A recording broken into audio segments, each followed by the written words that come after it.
What makes you angry? What gets up your nose?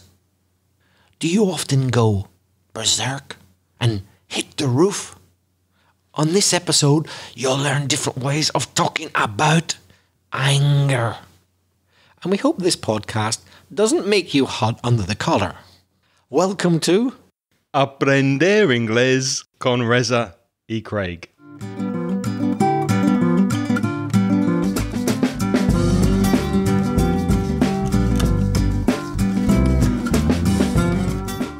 Hi, I'm Reza. And my name's Craig. And with nearly 50 years of teaching between us, we'll help you improve your English and take it to the next level. How are you, Craig? I'm very well, thank you. How are you? I'm fine. Are you in a good mood? I am, even though at the moment we've got some bad weather over here in Spain. It's been raining where we are in Valencia. There's heavy snow in Madrid. We're recording this podcast in the winter. But apart from that, I'm not depressed. I'm happy. I'm okay. I'm fine. What about you? I'm fine. And above all, you're not angry. I'm okay. I'm not angry. Not about the rain. Does the rain depress you? It can depress me a bit, yeah. It doesn't make me angry, though, but it can depress me. I'll tell you later, listeners, what makes me angry. But no, the rain merely depresses me a bit. Well, there's one person who does not depress me and does not make me angry, and that's our good friend Dominique from France, who left us a voice message recently. Hello, Reza, and hello, Craig. It's Dominique from France. Happy New Year! I was looking forward to finishing 2020. It was such a strange and unpleasant year to live. I hope a better year for everyone in the world, more happiness and less stress. Thank you, Reza and Craig, with your good mood and sense of humor. You have helped us to cheer up every weekend with a new podcast. My question today is, which episodes of your podcast were the most downloaded? Thank you and bonne année 2021, mes amis. Bye bye. Well, Dominique, merci beaucoup. Thank you very much for your message and your New Year wishes, and Happy New Year to you as well. Yes, bonne année, mon ami. And it was really lovely to hear your message. And we wish everybody, and we wish you, Dominique, the same, a healthy and happy new year. And I really loved your question because I had an idea which episodes are popular with listeners, but I wasn't 100% sure. So I had a look at the statistics that we have in our podcast hosting platform. I know you've probably seen the episodes I've listed here, but did you have an idea, Reza, which episodes were popular? I didn't, and I'm really surprised at the results. Very, very surprised. What did you think then? Why were you surprised? Well, I didn't really know which ones would be the most popular, but the ones which it turns out means in the end, are the most popular are ones that I definitely wouldn't have imagined. So I didn't know what was going to be the results, but I'm really surprised that these ones are popular. I wasn't very surprised because I know that students like to study grammar and vocabulary. But I was surprised at some of these. I'm just going to list them quickly. And of course, you can see these episodes listed on the website at inglespodcast.com/347. The podcasts that were downloaded most over the last 3 or 4 or maybe 5 years since we've been podcasting: how to flirt and start a conversation in English. So how to meet people. You see, that just blew my mind. Of all people in the world to talk about how to flirt in English, you trust me and Craig? It's not that they trust us. It's because the listeners want to know how to flirt and meet partners and meet people and how to socialize in English. And maybe that's why it was downloaded so often. Obviously, phrasal verbs, a brief history of phrasal verbs. That was episode 331. That does not surprise me because students find phrasal verbs very difficult and they like to study phrasal verbs.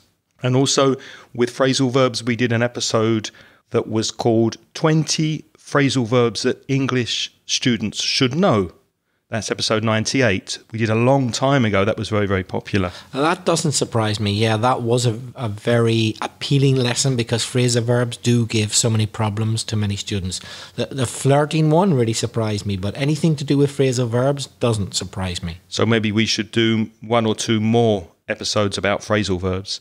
We did episodes about prevent and avoid. What's the difference? Suppose, assume, and guess was another popular one.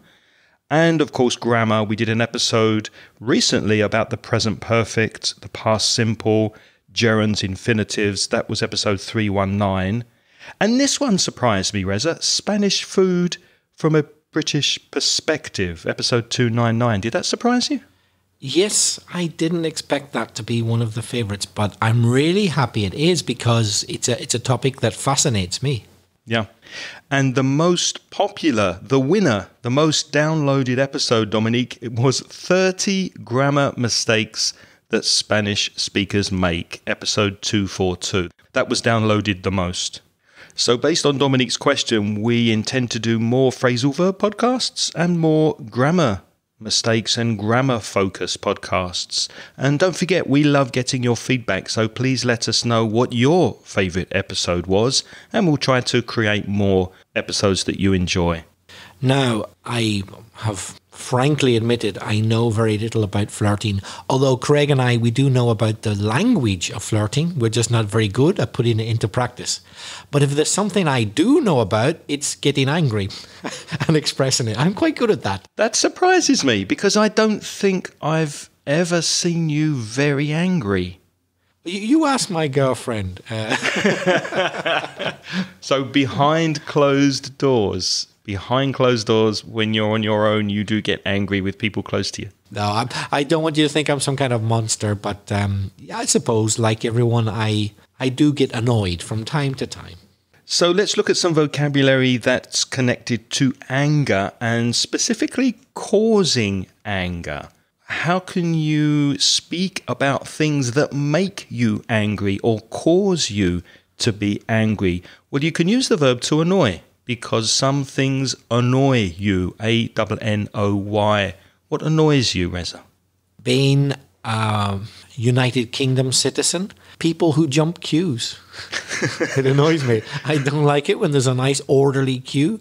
Orderly means nice and organised. Everybody's been waiting. And along comes somebody and just jumps it to the front. That annoys me. That irritates me, I could say.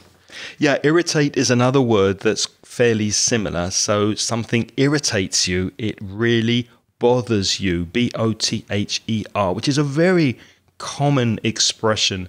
You can say, I'm not bothered. No me molesta. But if you are bothered, then something irritates you. Please don't speak in Spanish during my lesson, says Reza when he's teaching, because it bothers him. And maybe it bothers other students. Another word which is a bit special, be careful with this one, is the word aggravate.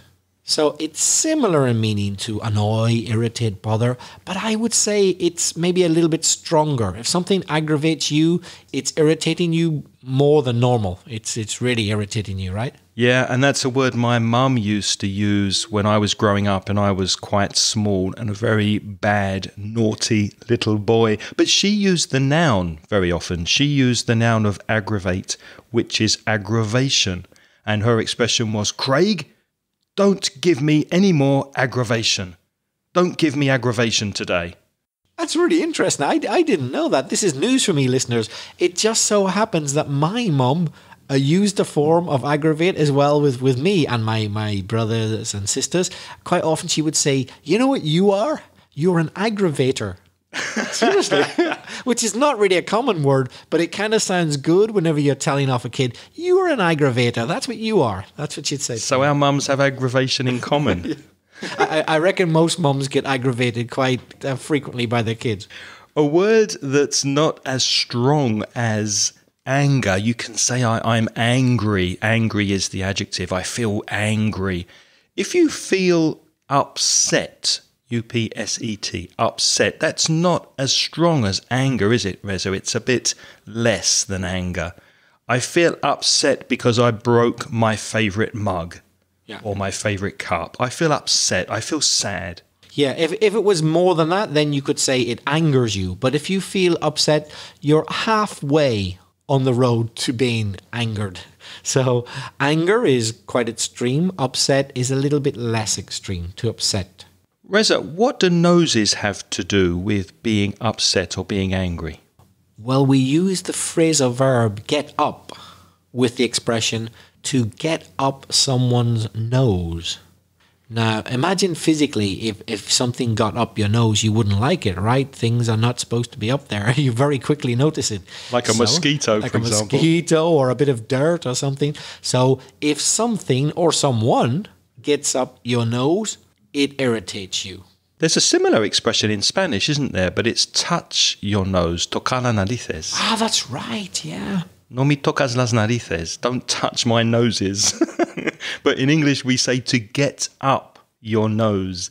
Don't get up my nose. I have no patience today. You could say, for example, I don't like what you're doing. It gets up my nose. So a thing can get up your nose. But as I said, it could also be a person. You could say, like, Mary gets up Peter's nose. Or her comments get up my nose. So anything or anyone can get up anybody's nose.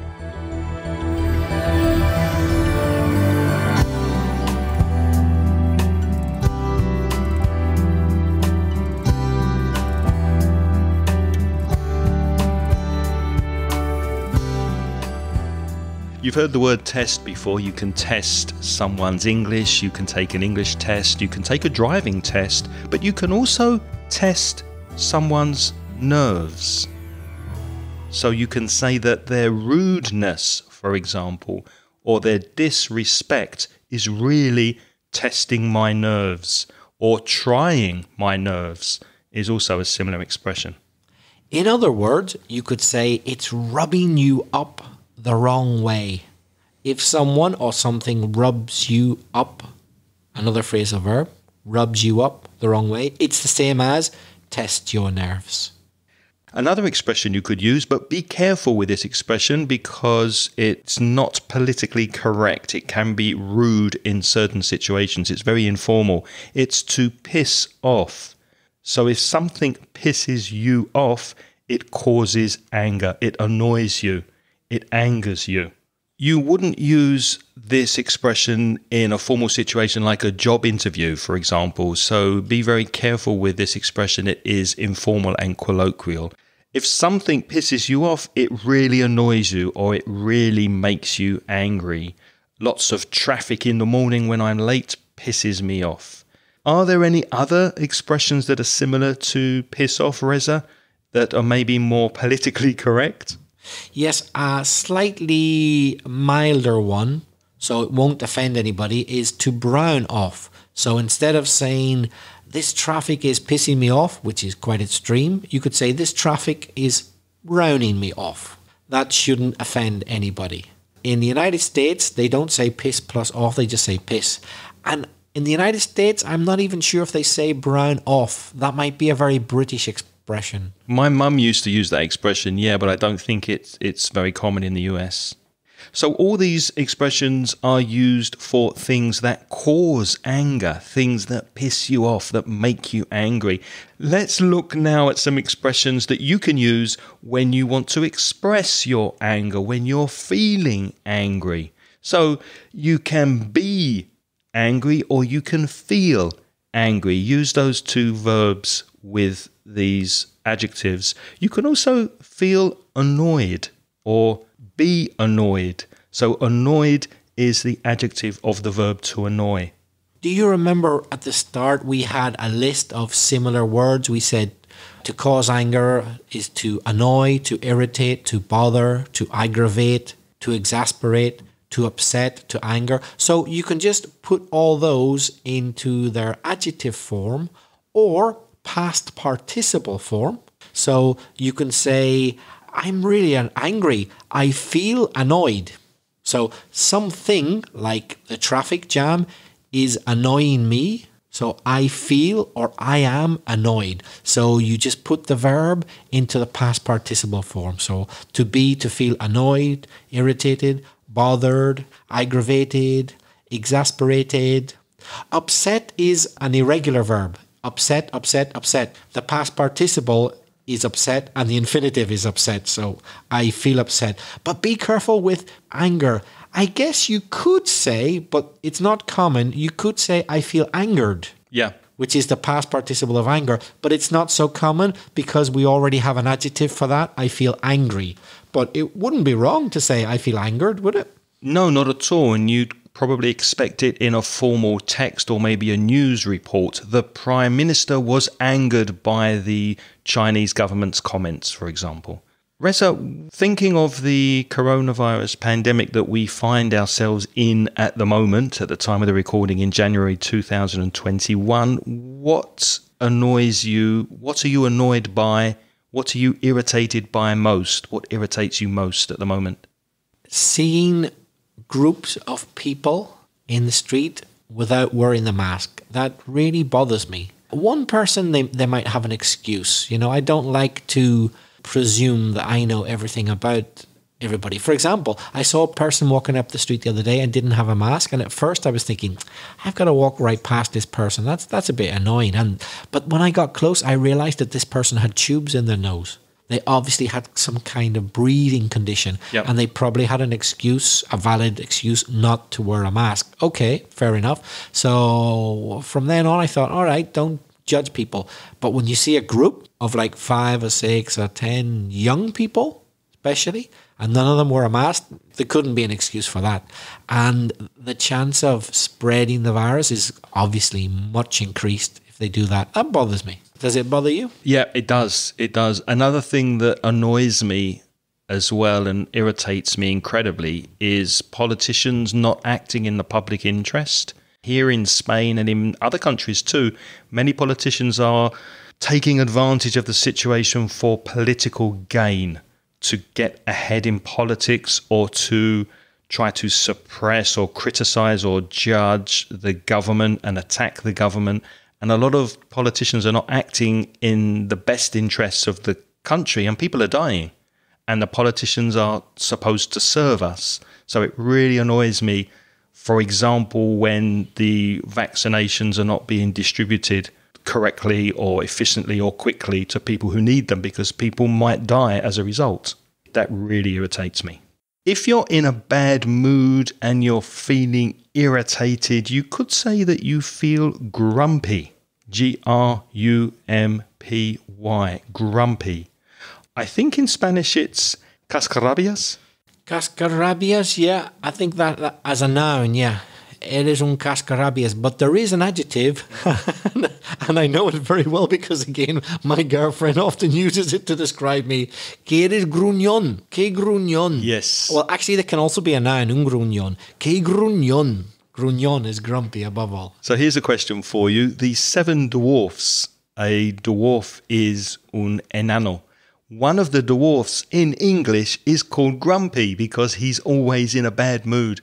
Is that translated to Spanish as one of the dwarfs? Oh, I don't know. Me neither. So let us know if you're listening to this. What's the name of the really miserable dwarf who's constantly annoyed and complaining? Is it Grumpy? I've just thought that in American English they have another word. Although they do use the word grumpy in American English, they use it. But they've got another word which we don't use often in British English, which is grouchy. Yes. Grouchy as well. But in the Walt Disney film, they do call him Grumpy. He's definitely called Grumpy. But he could be grouchy for an American as well. Do you remember in Sesame Street, the Grouch? What was his name? The guy who lived in the bins. He was called something the Grouch. And the kids woke him up and he's going, bloody kids, making noise, waking me up. He was a grouch. That's me in the morning. Before I have my first coffee, I'm really, really grumpy. Don't talk to me in the morning. I'm half asleep. I need a coffee to wake up. I need to sit for 5 or 10 minutes to get over and recover from my grumpiness of waking up. Craig, is there anything which really makes you feel put out? Sometimes I feel put out when students arrive really late for the lesson. And I don't mean 5 or 10 minutes late, that's acceptable. But when I've started the proper lesson, the real meat of the lesson, and the students walk in the class after half an hour, and really it's difficult to get them up to speed. To get the student up to speed means poner al día, to get them into the material I'm teaching. So if they're entering the class, they're coming into the class in the middle of the lesson, that really puts me out because I don't know what to do with that student and I have the rest of the class to teach. That puts me out. Yeah, I think Craig's given a really good example there. Yeah. So put out, as you got from Craig's example, is like irritate you because it distorts your plans. It has that kind of meaning, isn't it? It makes you angry because it's ruined your plans. It's put you out. It's changed the course of things. And that's what irritates you. And this phrasal verb, to put someone out, is often used in a negative. For example, I could say to Reza before we record this podcast, hey, Reza, listen, I don't want to put you out, but could you possibly come half an hour earlier tomorrow? So you're saying that you don't want to inconvenience the person. To put someone out is to inconvenience them. Craig, it sounds like in the morning you are sometimes in a bit of a strop. You're a bit stroppy in the morning, is that right? Yeah, I'm in a bad mood. It's easy to get into an argument with me in the morning if you talk to me too much because I feel stroppy when I wake up. STROPPY is to be in a bad mood, to be easily agitated, to feel stroppy or to be in a strop. And the reason I am stroppy in the morning is because I tend to get out of bed on the wrong side. Now that's an idiom. I don't mean I always get out on one side of the bed, which is bad. The expression to get out of bed on the wrong side means to be in a bad mood when you wake up. So you could say to someone, hey, Reza, why are you in a bad mood? Did you get up on the wrong side of the bed this morning? And we could also say that he's like a bear with a sore head in the morning. Bears apparently really do get into a bad mood about certain things. They're quite stroppy. I'm not just making it up. Bears really do get stroppy about things. So a bear with a sore head is a metaphor to describe someone who's feeling a bit stroppy. If you have a shirt, una camisa, or a jacket, for example, it probably has a collar, collar, which in Spanish is cuello. The expression to be hot under the collar means to be irritated, angry, annoyed. Perhaps in Spanish you could say ponerse cabreado. For example, my dad used to get very hot under the collar when I criticized his political beliefs. If I disagreed with him about politics, he would get very angry and hot under the collar. Did he ever run out of patience with you? Very, very often when I was younger and he was younger. But what happened with my dad, he used to lose his temper very often. He used to lose his temper. And what do you mean by that? He lost his temper. He would get very angry to the point of not controlling himself. So he ran out of patience. He ran out of patience. First of all, and then he lost his temper, so he expressed his anger. He couldn't control it anymore. Yeah, and he used to shout, and his eyes would get very, very big.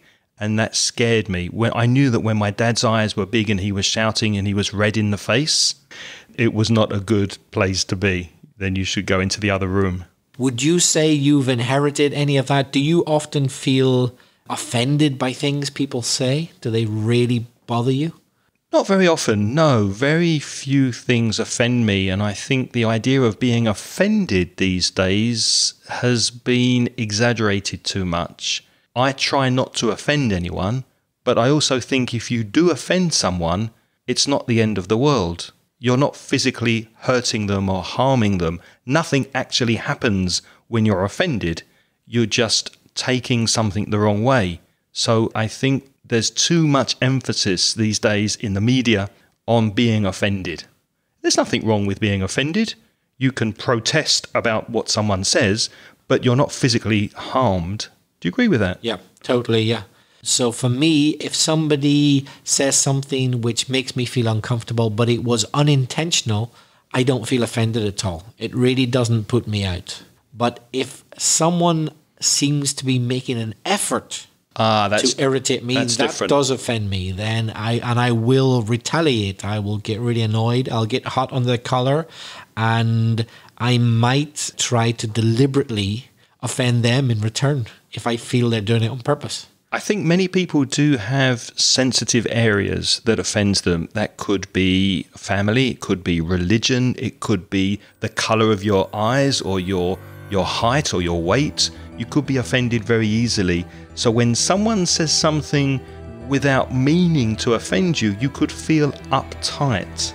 In Spanish, you might say nervioso or tenso. You just feel uptight because someone said something that really bothers you.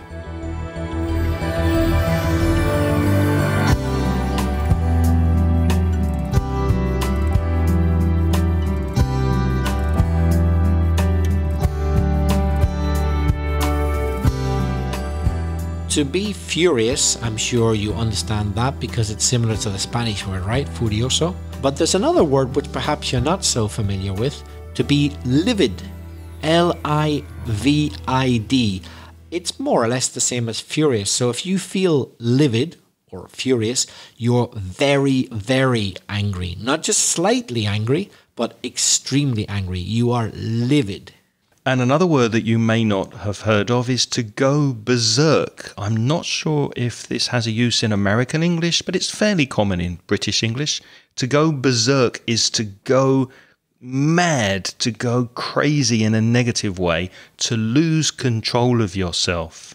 And a similar expression is to go ballistic, like a ballistic missile, to go mad, to go crazy with anger. Remember, all of these expressions are written on the website at inglespodcast.com/347. Craig, when was the last time you had a heated argument? A heated argument. A heated argument, a very bad argument. In fact, we could also say row, which is more informal. R-O-W, to row with someone or to have a row is a synonym of argument in British English. The last time was probably with my partner, because I think when speaking personally, when I get very angry or upset, I take it out on people who are close to me.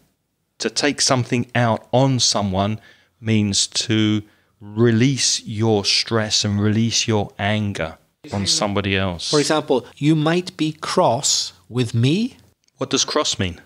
Cross means annoyed, irritated, upset. So Craig might be cross with me, and then a few hours later you might have a heated argument with your wife.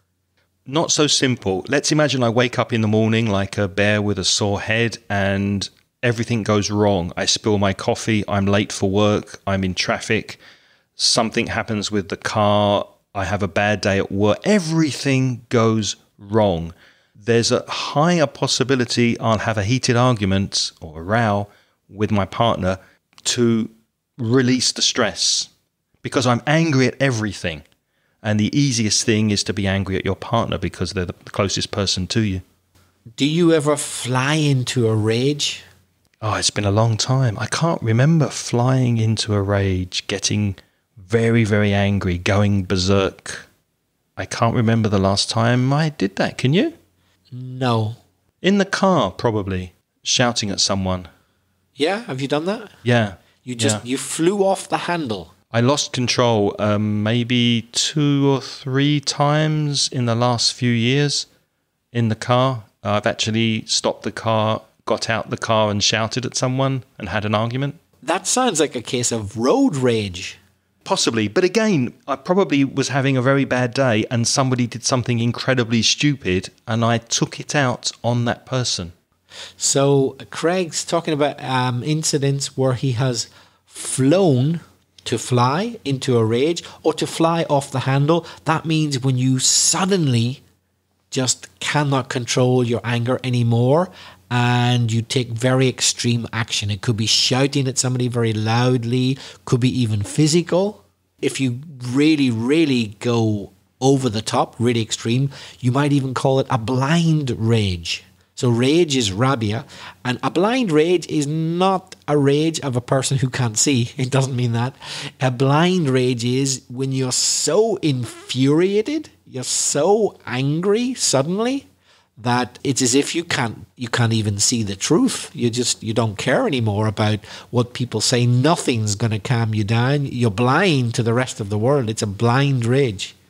You could also say that you hit the roof when you're that angry. That's another idiom, because you don't actually climb on top of the house and hit your roof. No, but the expression to hit the roof is to lose control of yourself because you're so angry. And a similar expression is to blow your top. B-L-O-W. If you blow your top, you lose control. You shout, you scream, and as Reza said, you might get physically aggressive.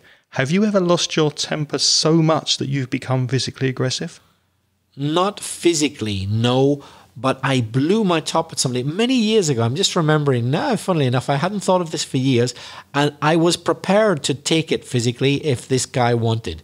Complete stranger, no traffic for a long distance around, and a zebra crossing. And I'm on the zebra crossing. What's a zebra crossing? A zebra crossing is... It's not an animal crossing. No. It could be, but in this case, it's a black and white striped area, like a zebra, where we can cross the road, and where cars, in theory, always have to stop, no matter what the condition. So I was already on the zebra crossing. I was about 21 years old at the time, something like that. Very young. And this guy comes flying down the hill, and he puts on the brakes to not go into me. And he gets out the car, and he flies off the handle, saying, "What the hell are you doing?" And the fact that he had nearly killed me, because he managed to brake, not B-R-E-A-K, but B-R-A-K-E. Frenar. He managed to brake about 2 centimeters in front of me, nearly broke my legs or killed me. And then he flies off the handle and said, "What are you doing?" Blah, blah, blah. And I just blew my top then. And it was effing and blinding. F is that famous swear word. The F word. "Don't you speak to me like you nearly killed me by you silly this, that, and the other." Blah. And he says, "Oh yeah," and he was a tough guy, you know. He had loads of tattoos on his face and stuff, like hardcore. Was this in Belfast? No, it was in England actually. It was in a very rural part of England, funnily enough. Wasn't in Essex, was it? No, it wasn't Essex. No, it was actually in Devon, believe it or not. And he had like tattoos on his face and stuff with things like knives and stuff. Really, he was dying for a fight. He would have loved he looked like the type of guy who liked fighting. And normally I would not try and anger such a guy ever, but I was just so furious, so livid, that I was prepared to go the whole distance and have a fight with him. And he saw that I was so enraged that he kind of backed down. He was like, all right, but you watch yourself, kind of thing. I was prepared to. So it didn't physical. Come to physical fighting. It didn't, but I was prepared because I would have lost a physical fight with him. There's no doubt about it. But I was just so angry that it nearly killed me, and then tried to blame me when it was clearly his fault, that I just could not control myself. And I think people can perceive when you are really, really angry, and everybody knows that when you're livid, when you've blown your top, when you've lost your temper, that you're capable of things you're not normally capable of. And everybody knows that. So even though he could see that I was much smaller than him and I didn't look like a fighting kind of guy, because I was genuinely livid, he knew that I was gonna fight back. So maybe that's what saved me. Maybe if I hadn't been so furious, maybe he would have hit me, you know? Yeah, maybe he was looking for a fight. I think he was, but he didn't expect me to be genuinely so enraged. So would you say that you threw a tantrum? I wouldn't say I threw a tantrum, no. Because throwing a tantrum is to suddenly become enraged and be uncontrollable. Like a baby or a spoiled child. That's it. It's like a baby, but I had a good reason for mine. So to throw a tantrum is when you don't get your own way. Mm-hmm. Whenever you want something, like a kid wants a piece of chocolate or something like that. Like me. Like Craig. I'm sure there's something like that. And they don't get it. That's when they throw a tantrum. But no, I wouldn't use it for my situation because I had a good reason. You know, it was justified. So that's not really a tantrum. I had a similar situation in England with driving. I was with my dad and I was driving and we were looking for a parking space, and there was a guy who just got into his car, and when you see someone, he's leaving. So we stopped to wait for the guy to leave the space so that we could park. And as he left the space, another car went straight in before us and took our parking space. So I got out the car, went to speak to the man who had taken our parking space that we had waited for. And he said, no, I saw it first. And I said, no, we were waiting here. And it developed into an argument. We had a heated argument and we started fighting in the street. Physically. My dad got out the car and he had to pull us apart and separate us because we were hitting each other in the face. I got so angry and he got so angry. And obviously he knew that we'd been waiting there because as he went into the space, we went to go in at the same time, but I didn't want to crash into his car. So I let him go in to avoid hitting him. And he obviously saw us. A heated argument. We flew into a rage. Reza, do you think getting angry is ever useful? Yes. Just like the situation I described, I think it saved my bacon. To save your bacon is to stop you getting into big trouble, because this guy who nearly hit me, he saw that I was angry, genuinely, and he realized that I was going to fight back if he hit me. But when you blow your top, when you hit the roof, you lose control of yourself, don't you? That can't be good, surely. Yeah, I think if you lose control, that's probably not good, because then you don't think clearly. And if it's a fight, a physical fight you're going to be in, you need to have some kind of strategy. You need to know what you're doing. A good boxer, for example, they don't lose the temper. The good ones don't. No, but they control their anger. Yeah, they have anger, but they control it. They use it, but don't. If you lose your temper, you're going to lose that fight in no time, because you won't be thinking in a smart way. Sometimes I feel myself getting really angry, losing my temper. I can feel my blood boiling, and I count to 10 and I turn my back, I walk away, I breathe, and I wait until it passes, because it will pass. So with age, I'm learning to control my temper more. Craig, toning down the atmosphere a bit, to tone down is to be less extreme. So we've been talking about losing our temper, flying off the handle, etc. Craig getting into a physical fight. Razor nearly getting into a physical fight. With a guy who would have sent me to hospital. I would pay money to see you like that. I've never seen you angry. I've never seen you lose your temper. I would like to see you like that. I think it was when I was younger, I lost my temper more easily than that, yeah. But Craig, when was the last time that a little thing slightly irritated you? So we're toning down now. We're talking about slight irritation, not being livid, not going through the roof. What was the last thing that slightly irritated you? Do you mean like a pet hate? Oh, could be a pet hate, yeah. So, yeah, you better tell the listeners, they might not know a pet hate. Yeah, pet hate is something that annoys you specifically. Maybe it's not something that in general you would say is annoying, but it's something that for you specifically, it gets up your nose. And there are several for me. I have a very, very long list, but I'll try to keep it to 2 or 3. What gets up my nose is bureaucracy sometimes. If I have to go and do things through the bank or through the civil service here in Spain, can be very bureaucratic. There's lots of red tape, bureaucracy. That gets up my nose. Another thing that bothers me and gets on my nerves is bad customer service. Not only in shops, but also workmen that do things in the flat, for example. I've had bad experiences with plumbers and electricians and builders, etc. We've recently installed an air conditioning that doesn't work, and we had 2 new air conditioners, and both of those were damaged and broken when they arrived in the house. And that really bothers me. That really gets up my nose. So I didn't hit the roof. I was very calm about it and very patient. But that's a pet hate for me. Bad service, yeah. And you? Yes, that would be a pet hate of mine as well. Particularly, I'm going to be more specific, a specific aspect of bad service, being ignored in a shop. Yeah. I go into a shop.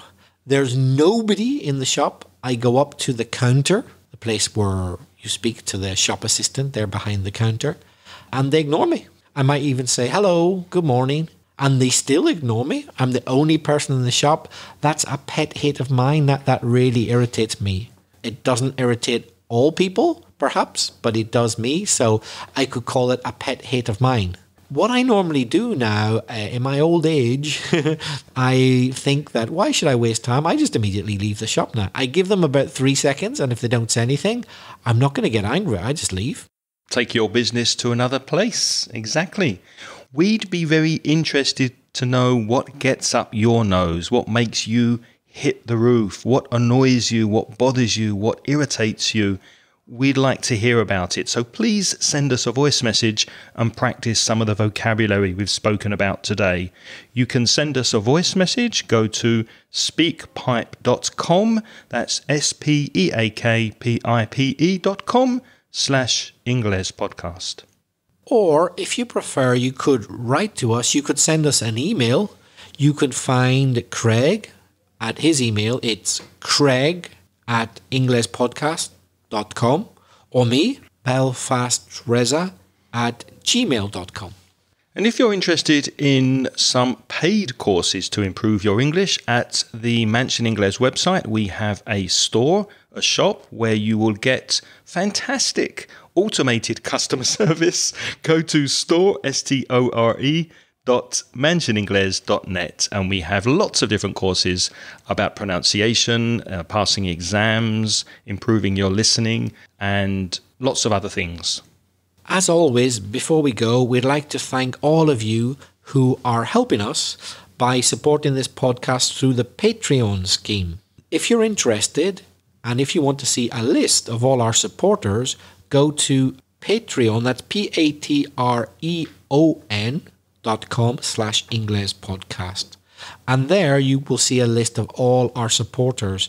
We don't have time to thank them all individually now, but what we will do, as ever, is just say thanks and welcome to the most recent sponsors, who are Julian, or Julian, I'm not sure how to pronounce it, Pilar Carro, Carlos Zamboshi, Mariano, Juan Pablo Guerra Marin, Francesco Costanzo, or that could be Italian, couldn't it? Francesco Costanzo, not sure. Helmut Cooking, and Javi Menaje. Thank you very, very much, all of you who have just joined the Patreon program and who have been supporting us for a while. If you'd like to join these lovely people and support us and get transcriptions, it's a minimum of $1.20 centimos. That's including VAT, value-added tax. You get instant access to all of the recent transcriptions of the podcast. Reza, what are we talking about next week? Next week, we've got expressions and collocations and idioms about time. All about time next week. So please take the time to join us, and thank you very much for spending time with us today.